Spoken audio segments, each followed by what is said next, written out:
We've all been there. Someone throws you a tough and unexpected question, and before you can even think, out comes the classic. Good question. Sound familiar? The problem is that these filler responses, they could chip away at your credibility. The good news here is that you don't need to be a walking encyclopedia in order to deliver a strong and confident answer.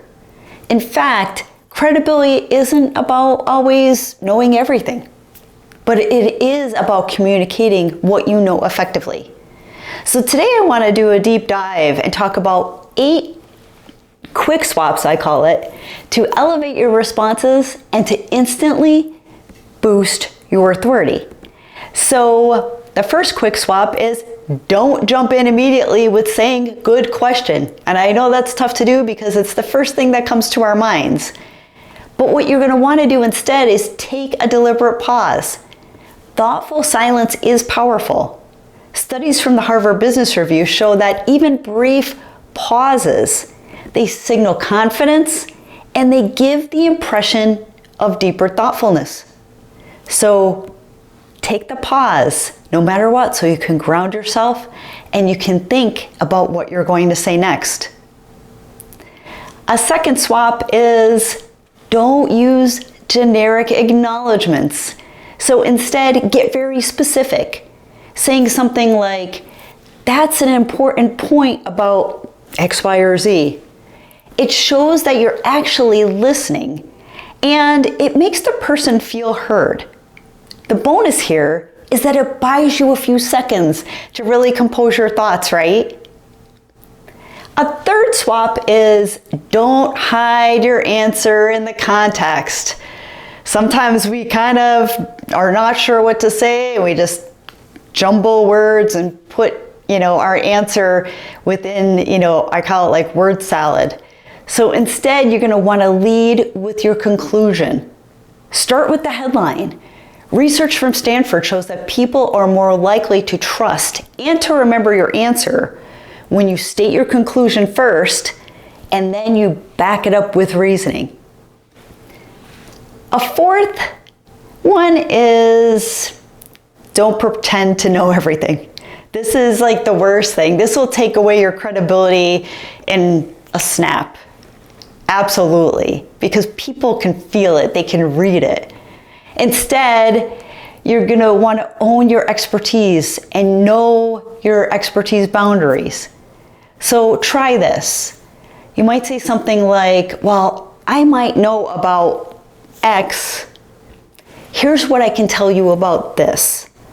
So you're being authentic, and people respect humility when paired with clarity and with just looking like you are being honest with them instead of pretending, hey, I know this. I would much rather be in that position to let's talk about what I do know and what I can help you with. And I can help you with those questions, but I may need someone else's help to do that. A fifth swap is don't dodge difficult topics. So I see a lot of people doing this. You see a lot of people in leadership doing this when you're asking a question and they don't quite know what to say or they don't know the politically correct way to say things. But what you're going to want to do is instead you want to bridge to what matters. So for example, you might want to say, well, that's outside of my scope. What's crucial to understand is this. So this approach, it shifts the focus to what you do know and just getting out of that feeling of, really being evasive. So stick to what you know. Don't pretend that you know something that you don't, and don't dodge it. You have to face it, even if you don't know. It's better to say that you don't. And number 6 is don't overload your audience. So instead, make one point brilliantly. Did you know that 60% of people are more likely to remember your message when you keep it concise and you keep it focused? So one great point beats rambling on a list of different things each and every time. So concisement, and I don't know if that's even a word, concisement, but staying concise, that's the ticket. So pick one point and stay there. Number 7 is don't fade out uncertainly. So instead, you want to end with purpose. Wrap up your answer with a strong, confident conclusion that reinforces your main point. Think. So the takeaway here is confidence always sells. People buy from people that they look like they believe in what they're saying, right? So don't fade out.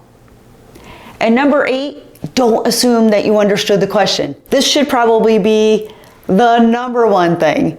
Instead of not saying good question, it should be this, is don't assume that you understood what they asked. Instead, confirm with clarity.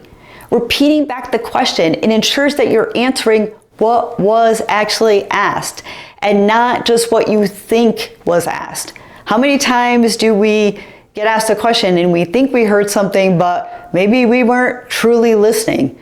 So for example, you can say something like, just to confirm, you're asking about X, correct? It makes the other person feel like you're hearing them and that you care about the answer you're giving them because you're asking for clarity. So why does all of these, tips matter? Building credibility isn't always about having the perfect answer. It's about how you deliver your response. Confidently, clearly, and with purpose.